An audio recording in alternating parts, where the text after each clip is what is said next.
In this video, I'm going to break down everything you may have missed from the most recent Lords of the Fallen gameplay presentation. From the good, such as the nearly limitless builds the game has to offer, and the dark and gritty yet hauntingly beautiful atmosphere, to the bad, such as the bug that's been left hidden in plain sight, completely skewing the stat scaling when previewing weapons. More on this later. So grab some snacks and strap in as we break down everything you need to know about the Lords of the Fallen gameplay presentation. The section of the gameplay we see today is set in Mornstead, a vast and sprawling region and just one of the many areas in the world of the Lords of the Fallen. In this gameplay reveal, we'll be looking at just a few of the diverse and gorgeous areas that we'll be tackling on our epic quest to overthrow Adir, the main antagonist and the demon god. In this presentation, you start at Skyrest Bridge, guarded by Pieta, she of the Blessed Renewal, and an early game boss encounter. To proceed, we need to defeat her. Pieta currently blocks our way, and we need to defeat her to proceed with our holy charge against the demon god, and to restore radiance to the 6 beacons of the Sentinels and thwart Adir's uprising. And yet you now appear before me, a stranger, a betrayal made flesh, and one I cannot brook.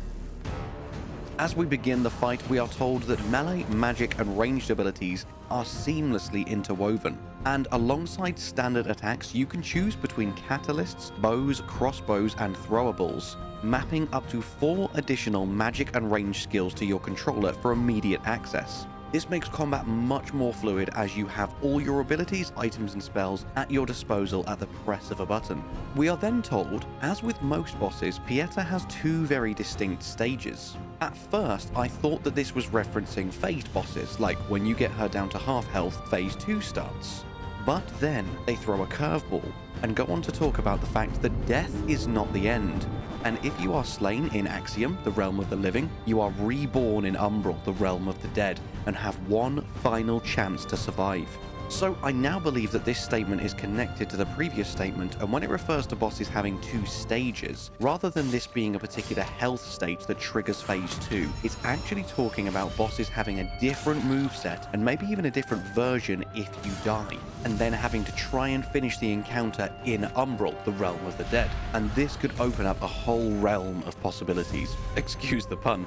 Because you could deliberately get yourself killed in Axiom to explore Umbral and find loads of hidden secrets and areas, potentially even have completely hidden quest lines or bosses tied specifically either to Axiom or Umbral.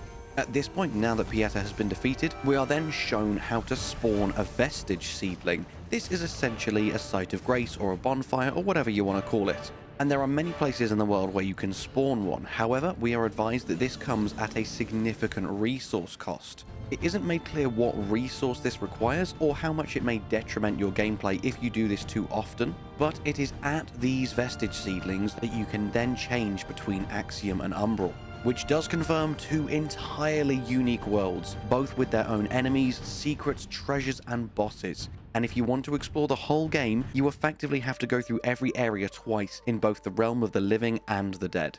Just from the glimpses we're getting today, it already looks to me like the combat feels so impactful and gritty, both the aesthetic and the movesets, really reminiscent of some of the gothic horror environments that we've come to know and love from other similar fantasy-themed Souls-likes. Both the block and the parry system look glorious. And when you manage to pull off a parry and you do a riposte, the blood, the sound effects, everything just feels and looks so satisfying. I really think that every single encounter, great and small, is going to feel so fun and so powerful. And then we get to see this dude get yeeted off a platform. At this point, something we already knew is reiterated, that you can use the lantern to peek into the realm of the dead. However, you can take this one step further and you can effectively kill yourself to actually enter the realm of the dead. But it is advised that it isn't very easy to return to the realm of the living should you do this. As we do fully enter Umbral, we are faced with an awesome enemy referred to as the Mendacious Visage. This is such a clever enemy design. Mendacious literally means lying. and the enemy is only vulnerable if attacked from behind or when it reveals its true form, which is such a genius play on words and what this enemy represents, truth and lies. And I really hope there are many more enemies like this, where it's almost a mini puzzle learning what the enemy is to then be able to decipher their weakness. Next up, we get a glimpse into another use for the lantern. As you can see here, you can use it to interact with the environment within Umbral and extract loot from certain objects. Then we get a look at a plunging attack. It's always fun when plunging attacks make it into games. And we have to very quickly dodge this big old gank. But respite is just around the corner, as we do find a permanent vestige, not one you have to sink your own resources into. And at this point it's confirmed that not only can this be used to return to the realm of the living without having to spend any resources, this is also where you can level up, and I'm assuming probably do many other things later on in the game too. In the next scene, magic is now explained to us. There are 3 schools of sorcery: Rogar, Radiant, and Umbral. The player character we're currently watching is an adept of Rogar, wielding fire, flames, and other devastating pyromancies. Each school of sorcery requires its own catalyst, so it's best to pick one to specialize in. And we can pretty much assume from the names that Radiant focuses on the powers of Axiom, like holy attacks, buffs, and healing, whereas Umbral clearly summons the powers of the realms of death, perhaps using death magic, defensive bone shields, and debilitating debuffs to weaken your enemies. Next up, we're introduced to Pilgrim's Perch. This is an area I'm dreading coming to. Of course, every Souls-like needs an area like this. It's the Blight Town of Lords of the Fallen. This looks incredibly painful to traverse, and I'm sure I'm gonna love every single minute of it. At this point, we get to see some incredibly stylish spells, including this really far-ranged fireball. I'm assuming something with that range and that accuracy probably doesn't deal much damage, or that's going to be OP. And we're introduced to a mechanic that sounds so damn cool. This is the Soul Flay. This will use up one of your limited number of soul charges to extract the soul of an enemy and enable you to do significant damage without any retaliation from your enemy. And as we start to fight one of these tougher guys who keeps slamming his face on the floor, I love the dodge and retaliation style combat of these tougher encounters. This to me feels so Souls-like, not just being able to rush in and spam R1 until the enemy's dead. Really needing to think about how you play and react to each enemy's moveset individually. As we're going through another small combat section, we see some of the most awesome spells yet, as the player summons 3 hellhounds that breathe fire on their enemies, completely devastating this guy in seconds.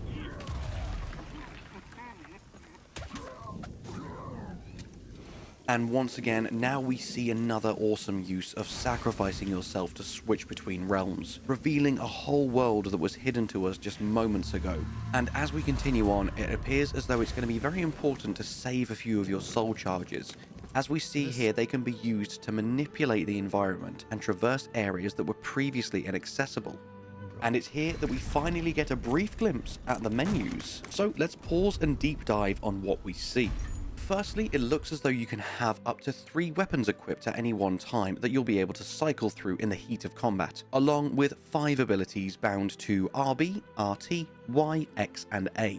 Previously in the video, the developers did mention that you can map up to 4 magic or range skills, so I'm assuming one of these is always set in stone, perhaps based on whichever catalyst you have active. There also appears to be 7 armor pieces total, being a helmet, chest, gloves, and greaves, and then what I'm assuming is an amulet or necklace, and finally 2 rings. Below this, you can see that you can equip up to 5 quick access items at any one time. And more importantly, there is an equip load, with the character we're currently seeing in play using a light equip load. I love when armor weight actually has an impact in the game, so this is something I'm really excited about. And I'm going to assume that all the stats are heavily inflated for the purposes of the demo, as the Fist of Insight we see being used only has an 8 strength, 8 agility, 13 inferno requirement, but all of our stats are 50. And along with the fact that this fist weapon is still at level 0, I'd say we're probably in a pretty early game area here. We can also see that this is in the fist category of weapons and has a damage type of blunt. This is another thing I'm really excited to see, as damage types actually mattering adds a real level of strategy when it comes to many enemy encounters. And it's this kind of detail that really sets it aside from just being a hack and slash. Next up, we can see that there are 4 different types of attack power. physical, fire, holy, and wither. And it makes sense that fire is tied primarily to Rogar, holy to radiant, and wither to umbral. And likewise, you can increase your resistance to each of these 4 damage types when used against you. There is also weapon scaling, and as we open the menu and take a look at more weapons, you can really see a huge difference in stats here. So weapon choice and builds really will matter. The first comparison we see is the Angel's Axe, having insane amounts more damage than the Fist of Insight. However, it is 10 times heavier, with a significantly higher strength requirement, and I'm assuming probably a heck of a lot slower. Though this is where I first noticed the bug that I talked about at the start of the video. Interestingly, on this menu, both weapons still scale best with the Inferno stat, and initially I wondered if maybe this was something to do with the upgrade level, but just hold that thought for 1 minute. Just before we come off this menu, we get a glimpse at the Lord Axe that the player is just about to equip. Not as much combined total damage as the Angel's Axe, but a really good split between fire and physical, with a fantastic bonus coming from that Inferno scaling, nearly doubling the output of the fire damage. And it's at this point that I suspected something was really wrong, and then moments later it was confirmed. We then get the briefest glimpse at the details screen for the Lord Axe and see that it actually has an E scaling in strength and a B- in Inferno. This means that the previous few screens were clearly bugged and would explain the significant increase in fire damage based on the B- Inferno stat. If we quickly look back at the Angel's Axe, I can assume that this didn't have Inferno scaling at all, and again, this is just a visual bug. So hopefully things like this will be fixed before the full launch. I imagine so, as it's still a little over 3 months away.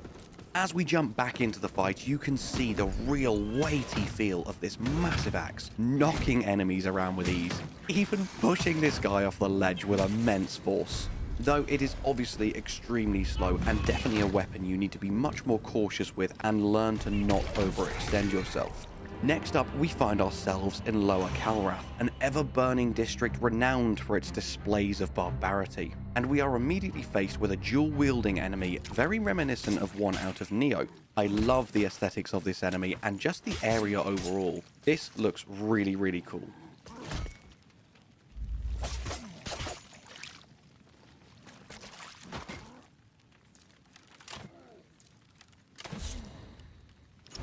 We once again pull out our lantern to reveal a bridge in Umbral and traverse this previously impassable terrain. And after a short time, we now summon another player into the world with us, which it's confirmed you can do at any vestige. You can choose to fight alongside a friend or a randomly selected player, and at this point we are told some incredibly fantastic news. You can cooperate as long as you want to, meaning when you kill a boss, you are not kicked back out to your own world. You can literally co-op the whole game with someone from start to finish. This is very, very exciting for people that really want to play with that one close friend. I'm going to be forcing my wife to get this game, and we are going to do a full playthrough because this is going to be amazing. She's also my editor, so surprise! We then see an awesome cooperative fight against this mini-boss, the player character controlling an elemental assassin of sorts, and the summon opting to go for a radiant sorcerer build, able to buff and heal themselves and allies alike whilst dealing damage from afar. The amount of builds and combinations of spells and attacks that we're already seeing gives me so much hope for the longevity of this game, and I really hope we see some amazingly unique and wonderful builds.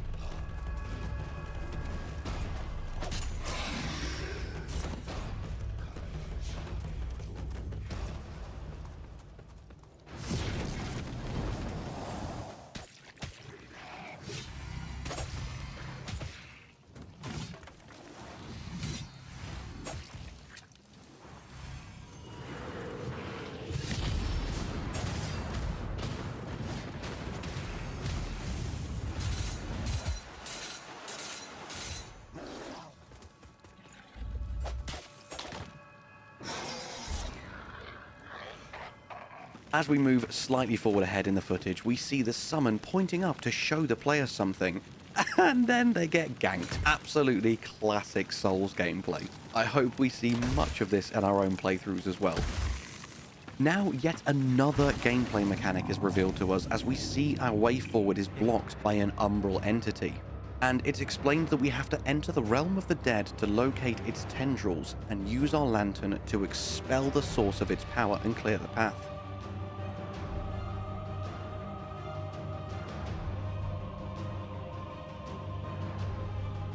And now, the final boss fight that we see in this gameplay presentation is the colossal spurned progeny, Scourge of Calrath. That's a mouthful of a name, innit? I'll let this gruesome cutscene and awesome boss fight play out before I sign off with a few closing remarks.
One thing I should note is it was stressed a few times throughout this that it is definitely controller focused. I'm assuming there'll be keyboard and mouse support, but they really pushed using a controller, so just something for everyone to keep in mind.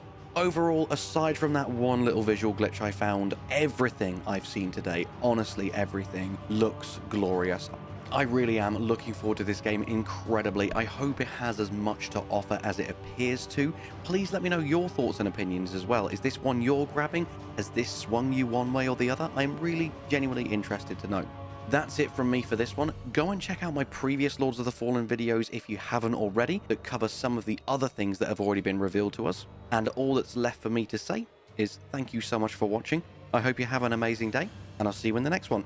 Bye bye.